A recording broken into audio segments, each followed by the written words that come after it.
They had put a name on me called Black Widow. The Black Widow actually lures her mate, and actually after she is done with her mating, then she kills him. She destroys him. And that's exactly what I was doing. Merari Rodriguez grew up in a broken home.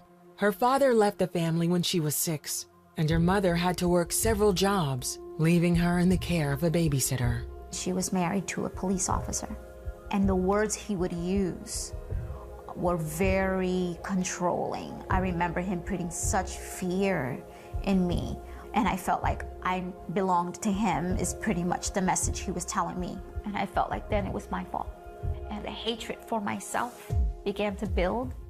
The sexual abuse continued for a year before Merari's mother noticed a change in her daughter's behavior and intervened. But when Merari was 11, it happened again. This time, it was a friend of the family.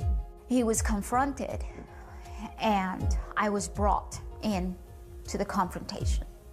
And he opened the Bible, and he put his hand on the Bible, and he swore. And I just remember looking at the Bible, and I just remember making the choice. God does not exist. And I decided I will never in my life want to hear God, the name of God, or anything about God ever. Merari became rebellious, drinking, smoking pot, and skipping school. She endured a series of abusive relationships and had 3 children while still a teenager. I felt like I became a label. I felt like I had written all over myself, I'm fatherless, I'm alone, and I have no protection, so come and hurt me, use me, abuse me, because it just continued to happen everywhere I went. When she was 18, Merari felt she had found the answer to her problems when she was introduced to witchcraft and the goth subculture.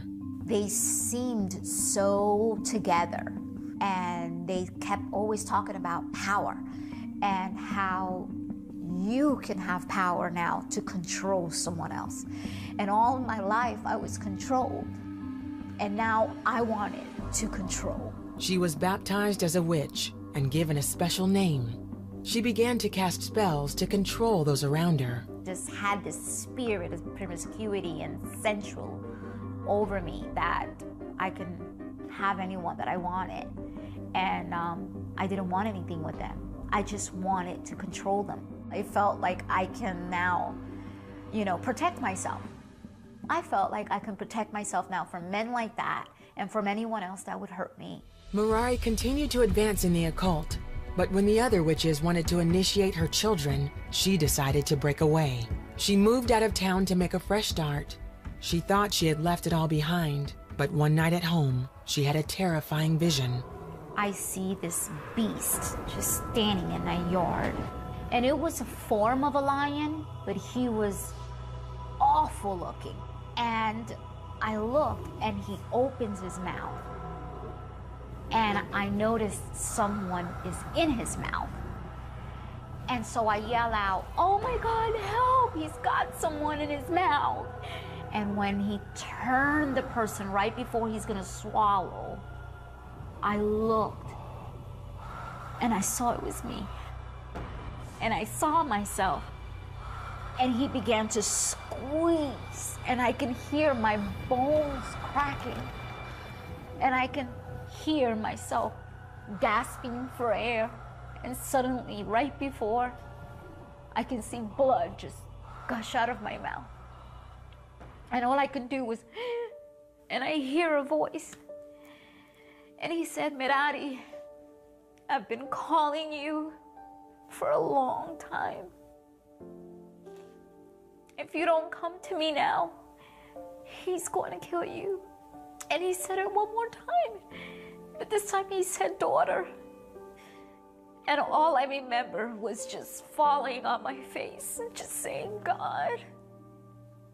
And I remember saying, "Lord," and I don't know why, I've never used that expression in my whole life. And I said, "Lord, please don't let me die.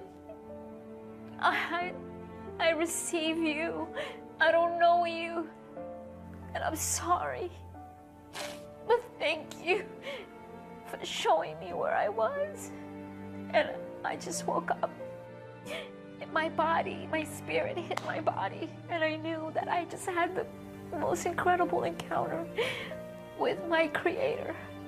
And that He called me daughter. He was my Father. He was my Father. I never heard a man say daughter. Merari surrendered her life to Christ that night. I felt like different. I just felt clean. I felt something I've never in my life. God just came for me. And when I learned some of the scriptures, I knew that He left the 99 for me. I was that one, and just amazing.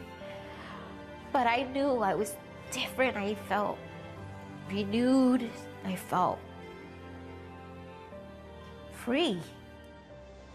With the help of a friend, Merari found a church and was baptized a Christian. She renounced her past involvement in the occult and has traveled overseas to share the good news of Jesus Christ. Her children are now grown, and she is married and mentors young women like herself, pointing them to the Savior who has taught her how to trust. I have no control. It's amazing how I had to relent everything. He allowed me for a little while to have control, and so He can teach me what was the difference. And so I learned, and He taught me little by little how to be a daughter, how to surrender, how to listen, how to discern. It's just amazing how He's so patient, because He allowed me to go through the process and help me through my own deliverance.